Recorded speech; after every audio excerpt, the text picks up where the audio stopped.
everyone, and thank you for joining our Service Agreement Solution webinar. My name is Courtney Peak. I'm the head of support here at PreciseFP. Little housekeeping before we do get started today. Everyone is on mute, but if you have any questions, please feel free to put those in the chat box, and a member of our support team will be sure to reach out to you within 24 business hours. All right, let's go ahead and get started. Many advisors still use service agreements in PDF or Word formats, and some of them we find don't even provide an external electronic signature service. So this means that they need to prepare and send each agreement individually, and the client needs to open it, review, print, sign, scan, and then return the document. So the entire process is lengthy and cumbersome and really creates unnecessary friction. So how can we improve this process and save you and your clients time? And the answer is going to be with PreciseFP's customizable service agreements. So PreciseFP includes a simple service agreement template that you can use as a starting point to create your own advisory agreements, letters of authorization, or any other advisory related document. So engaging your clients with an agreement works exactly the same way as any other engagement. They can review and update information and add their electronic signature without the need for any third-party services. And once they are done, the signed document is available instantly in your PreciseFP account. And we also provide a certificate of completion that includes a detailed audit trail with the signer's IP address, timestamp, and all relevant information to ensure that you have that proper signature attribution. Now, before we start, let's just kind of go over a few definitions or terms that you're going to hear and see often during this presentation. So the first one is going to be accounts. So accounts are your client or prospect household records. Other applications may call them just clients or households, contacts, or records. So an account will always include one main client and may sometimes include a co-client, which would be a spouse, partner, significant other. Form templates. So in essence, form templates are smart, dynamic forms. They are fully customizable, and we do provide a large library of ready-to-use templates for a multitude of situations. Engagement. So when you engage a client or a prospect account with a form template, a new engagement is created. So engagements will store the information input by the client and then can be previewed or printed exactly as they left it. And finally, the account profile. So this is where your client's relevant data is stored. So that's going to be like contact information, household assets, liabilities. This all resides in the account profile. And we use this information to pre-fill some engagements. And when your client completes them, we automatically update their account profile to actually include the new collected data. And some information from the profile can actually be exported to other systems via our integrations. Now let's go ahead and go over to the application. Let's build a custom service agreement template. Once we're done, let's show how you can engage a client with that. We'll capture their signatures, and then we're going to review that certification of the signed document at the end here. So let me go ahead and switch my screen on over. So now we're looking at PreciseFP. I do want to just mention something real quickly here before we kind of dive in. When you do go to templates, I think it's important to note the difference that we have between form templates and PDF templates. So today we're really going to be focusing on form templates. So form templates are the standard PreciseFP templates for data gathering, those dynamic forms. They can be installed from the library or created manually in the My Templates section. Form templates can include various field types to collect and show information. They can include images, videos, buttons, etc. The form template editor lets you customize the templates to match your needs. And these are really perfect for things like fact finders, questionnaires, surveys, lead generation forms, service agreements. PDF templates are PreciseFP's version of a fillable PDF. So they require a PDF document where you can then create several different field types. These fields will then be filled with information and merged together with the PDF document. So PDF templates can also include electronic signatures, and you can install PDF templates from the library or create your own in the My Templates section. And these are going to be perfect for custodial forms and policies or things like that. If you need to use like DocuSign on something where you can't use PreciseFP's e-signature, that would be another great example. So those are the difference between the two form templates. The two template types there. So we're going to be focusing on form templates today.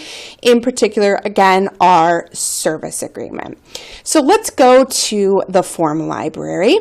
And this is where you're going to be able to find all of the pre-made forms that PreciseFP has to offer. What you can do here is under categories, go under policies and agreements. And this is where you're going to find that client service agreement that I was talking about. So this is something that's already available in the library for you at no additional cost. Now, if you click on it, you can do just a quick preview of it just to kind of see what it looks like, what's out here already. And I'm going to show you how you can actually come out here and customize this. So this kind of gives you just, again, a preview so you can see what it actually looks like. So let's go ahead and install this template. Now I actually have previously installed it. I'm going to replace the existing version here. And then let's go into customize. So this is going to take you into the template editor. This is where you'll see along the right hand side here the pages of this template. So if I click on the details, that actually takes me to the client service agreement page here. Now, any one of these boxes that are here, we call them elements. There are different elements provided to you that you can add to this template. But just to kind of give you an idea, this element here is what we call a text box element, where it's really just static text. It's not an input element where we need the client to input any data in. Whereas this one here is actually a multiple option. So it provides like a checkbox for the client where it would need them to actually input something here. And then we've got currency fields, we've got drop-down fields. So there's a wide variety of elements that you can lay down onto this and really make it your own. But let's go ahead and take a look and see. Now let's say we want to, as you can see here, we've got some fields that are mandatory, and this little icon here indicates that it's actually conditional. So what that means is a condition has to be met in order for this field to appear. And it's actually conditional based on these check marks here, where if they select this first box, then this box would appear. Let's go ahead and take this field for an example here and let's edit it. So we're going to click on it and click on the pencil icon, and you'll be able to kind of get a general sense of the editor for the elements too. Here you'll be able to see the name of the field. You see that we have this marked as mandatory. So whenever you enable the mandatory option on a field, what that means is that this form actually cannot be completed unless this field is mandatory. Now, something to note here with the conditional visibility, which this one actually has configured, if the condition is not met, and it's mandatory, then this field actually would not appear on the form. And even though it's mandatory, it would still allow the form to be completed. But if the condition in this case is met, meaning they'd have to select this first option here, then it would appear, and it's mandatory, it has to be filled out. Now, another thing that we've done on this, which is great because this allows you as the advisor to actually go out here and pre-fill this form, which I'm going to show you in another step here, but it allows you as the advisor to come out here and in this case, input this comprehensive financial plan fee dollar amount on this form. And when the client opens it up, because we have this option marked as yes, this disable value updates, that means that my client on their side, when they get the form, they're not going to be able to alter the data that's actually in this field, which is great. So if you are going out there and building out your own forms and you come across a field where you need that functionality to happen, this is where that's going to do that. So at the actual element here, you would just again click on edit, and then you'll see this disable value options, and it does default to be no, but in this case with our service agreement, with the intention here is for you as the advisor to put your dollar amounts here, and then again the client gets that they're not able to change that at all. So that's what that means there. And this one also is a great example of it being conditional. So this one actually, this field here would only appear when they check this box at the top here. So let's go ahead and we're going to scroll down a little bit further. And I wanted to show you folks how you can go about adding to this. Now, a great example that I've seen some advisors do here is like with the section for their ADV and their privacy policy. What I've seen advisors do is, and we understand that everybody has their own verbiage, right? Like we just have this really as a base, as a starting point. So you have something structured already, and you can come out here and you can edit any of these elements that are here. Like I'm looking at this text box here. I simply did the same thing of clicking on it and editing it. And it's because it's, again, it's just static text. It's not an input field. There isn't a lot more options to edit like we saw in that other field. But what I can do is I can come out here, and if maybe I don't need, this verbiage, or if I have like my own verbiage somewhere, let me show you. I'm going to just pull up PreciseFP's website. I'm just going to copy some verbiage here. So if you have something like on a PDF or a Word document, you can literally just kind of come out here and copy and paste chunks of the text from your previous document, so you don't have to retype everything. Each text box here allows up to 5,000 characters, so that's why we have multiple text boxes out here. We broke it up a little bit. It kind of adds a nice aesthetic on the form too. If you recall when we were previewing it, everything isn't just one running text box. So just some tips and tricks for you there if you are restructuring your service agreement and you're creating it as a template in PreciseFP. That's just a little help tip there. Just, don't feel afraid that you are limited to the number of elements that you can have on a page. But you also want to be conscientious of the fact that these form templates are tablet and mobile friendly too. So if you have somebody who is looking at your form on a tablet or a mobile device and they get to that next page, that can tend to be a lot of scrolling for them. So don't be afraid to add more pages to this. If you're service agreement or contract is rather wordy, you can come out here and add a new page. You can come up here and click on new page, just give it a name, and I'll just add something here just so you can kind of see how easy it is to come out here and add a new page. So now I've got another page, add a new group, and a group is basically where you can come out here and have organization among your elements. So if you go back here, we've got This whole group is called service agreements, and then we've got another group down here that's called signatures, and these are all the elements within that group. So it adds some, again, just some really nice organization to it there. But as you can see, I can come out here and I can start adding elements out here. So I've got another page now, and that translates over to the mobile device too. So we're on this page, and then they would go to the contract page and you know, scroll there to view all of that. So that would be my suggestion. If you know, don't be afraid to keep adding pages to it. Again, that's going to be better for your clients visually when they're working on like a tablet or mobile device versus having to continuously scroll. So just a little help tip there when you're going out there and kind of recreating the form, because we know like you've probably worked with a lawyer to create your service agreement or contract. So there's specific language that needs to be out here, which is perfectly fine. I don't think there's going to be any harm if, you know, you have all this text on one page and maybe you need to break it up on another page in PreciseFP. I think as long as you have the text there, that's probably going to be the most important thing. But let's go ahead and talk now about the signatures. Now, this service agreement that we have already has signatures on it, as you can see here. But let's just say I want to go out and maybe create a page that is just specific for signatures. I want to do that just so I can show you folks how you can come out here and add signatures.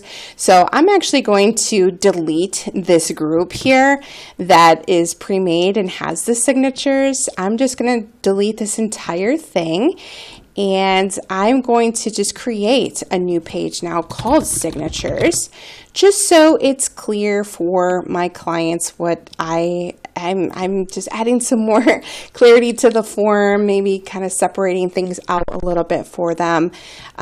It's really personal preference to you. You do not have to do what I'm doing. I, again, just want to really kind of come out here and show you how we can actually add the e-signature elements to your forms.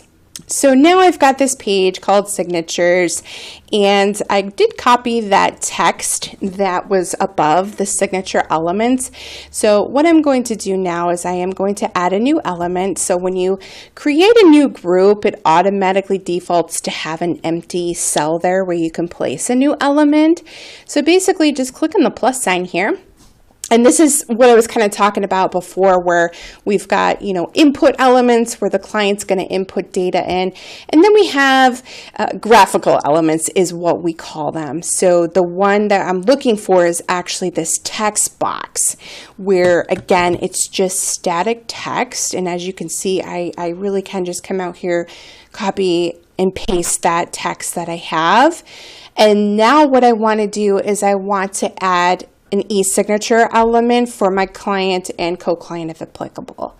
So what I'll do is I'm actually just going to create a new cell right below this. So I'm going to hover above this element here and click on that down arrow. And as you can see, it adds a new long cell there. I can go out there and I can resize that. Just click on that little circle icon, resize that to wherever you want to your preference.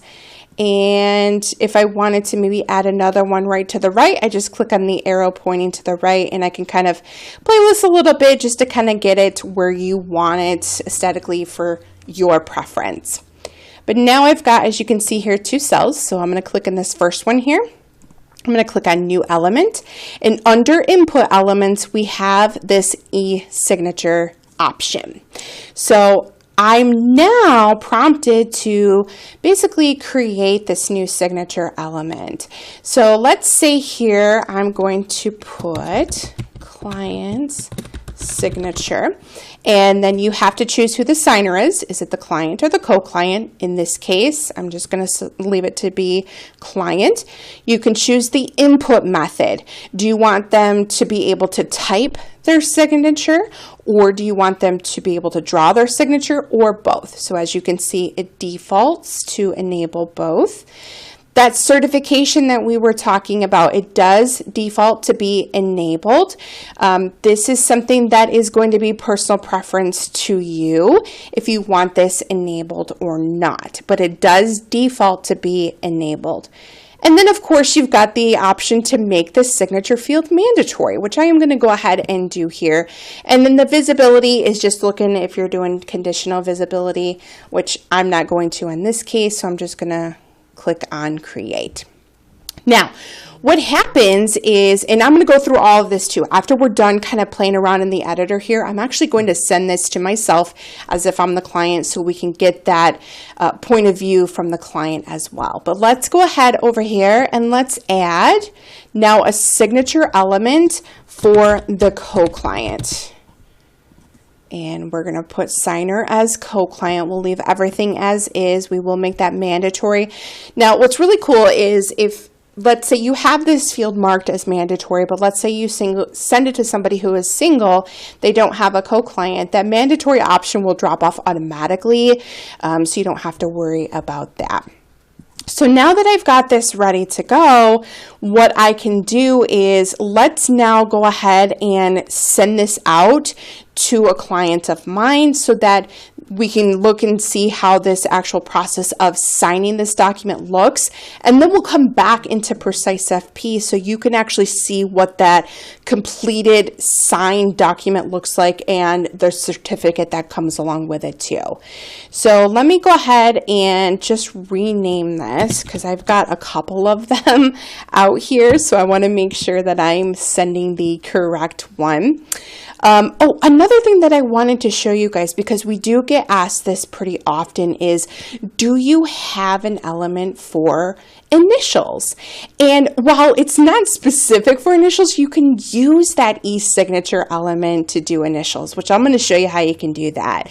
Let's say we want to have initials right next to this field here. So I'm going to click on it, click on the add new cell to the right button. Now we've got a new cell.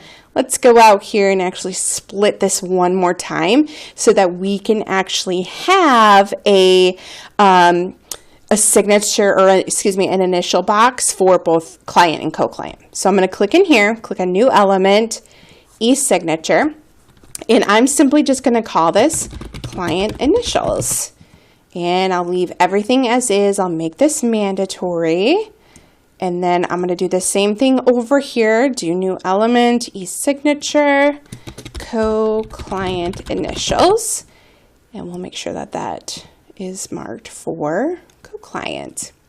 So it's really just, again, using the label part of creating the element to indicate what you need the client to input here. And, you know, you can resize this to make it a little bit smaller, but it's just essentially using the e-signature element, put the label as initials so the client is aware of what you're asking them to put into that field. So now that we're done, let's send this out to our client here. So let me go to one of my clients.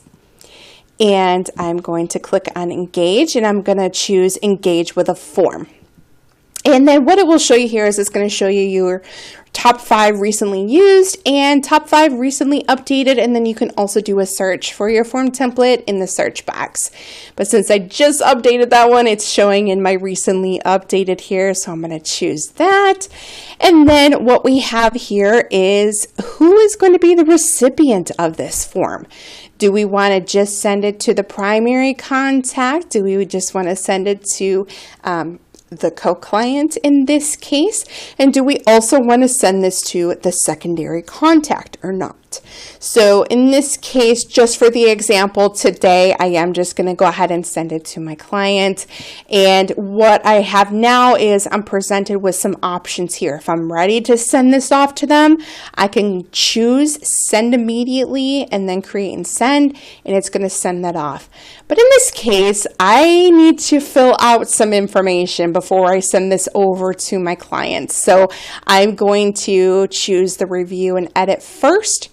So what this will do is it creates the engagement. It doesn't send it out to them just yet. You'll see here I am in edit mode.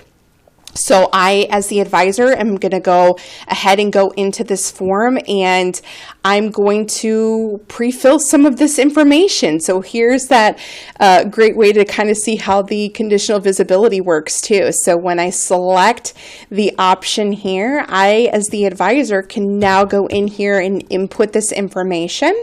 And remember, as we were discussing earlier, this field in particular, as well as if they chose the ongoing, disabled those value updates. And I'll show you once I open this up as a client what I mean there. It means that the client is not going to be able to enter edit the data in that field at all. And then I can kind of go through here and fill out anything else that I need to, but it auto saves for you as you go along and you're inputting data onto this, just like it would for the client as well on their side. So since I'm done, I'm just going to go ahead and click on the X. And then what I can do here is I can click on send under new engagement email, or if I want to just copy the link and send it out to my client that way, I can also go that route. So just for the demonstration here, I'm going to open up a new browser. That's kind of something that I recommend doing when if you're testing this as yourself, which I am doing in this case.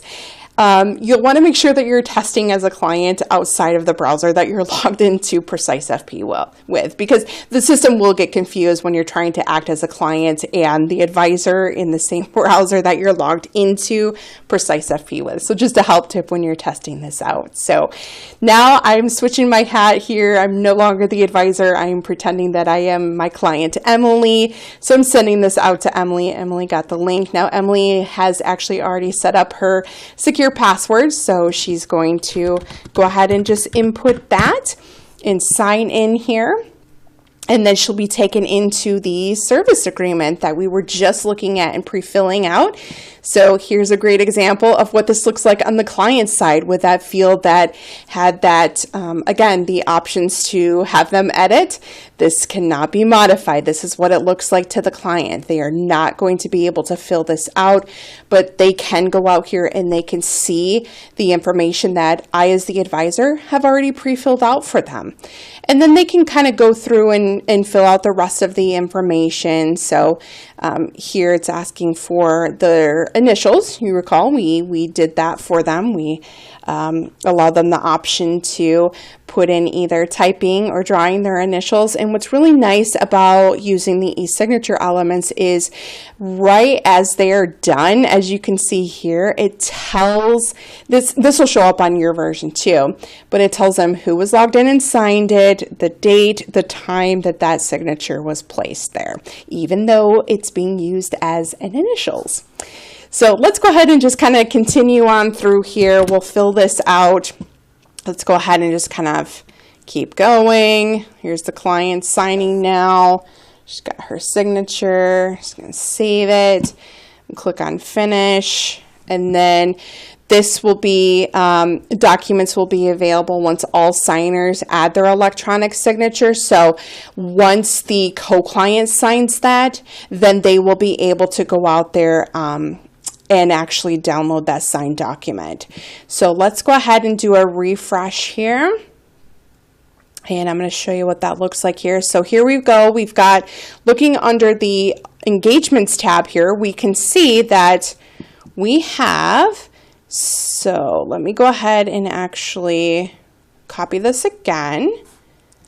And what I'm going to do, and this is what I would recommend, is if you have two signers, is to definitely engage the other person so that they get a link to it as well, which I didn't in this case. So what I'm going to do is I'm just going to go back, and the co-client in this case is Brandon. He can click out there and click in here, and he's going to actually authenticate, and he'll get this message that says, yeah, this can't be modified because it contains an electronic signature from another signer. So once it has added one signature on there, the rest of this cannot be altered. If that happens and they need to go back and alter something, you would just have the client log in and they can remove their signature. But in this case, I'm just going to go ahead, and now I'm acting as if I'm Brandon. So Brandon's logged in now. He's signing in his spot. where it's required for him to sign. So I'm going to go ahead and sign here. There we go. He's going to finish.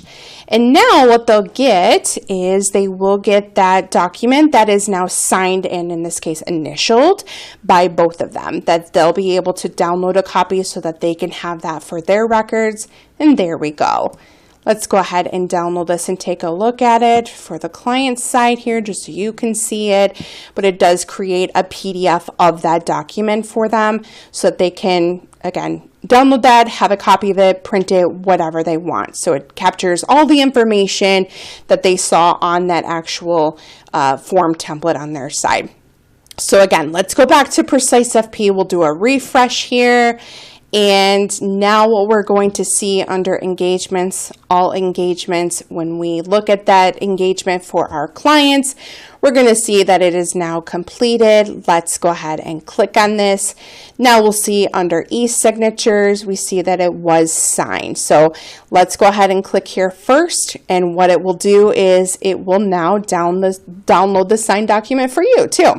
So you can come out here and review and download and print whatever you need to do with that. But what you also get is if you click on that little certificate icon is because we enabled the certificate of completion with our signature elements here, we also get this certificate of completion. So let's download that and take a look at that.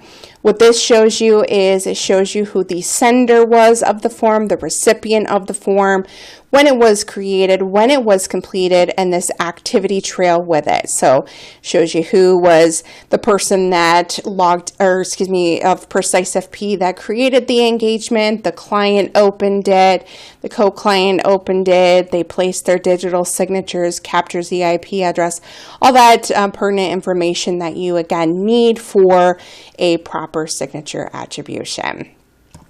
But that is using PreciseFP as a service agreement solution. Like I mentioned, folks, if you have any comments, questions, or concerns, please feel free to reach out to us. We have our live chat support available Monday through Friday, 9 a.m. to 6 p.m. Eastern Time. We're always happy to help. Please also check out our webinars page, which has additional educational videos out there, and our YouTube channel, which has videos out there as well. I want to thank you all so much for attending our webinar today. Hope everyone has a great afternoon. Take care.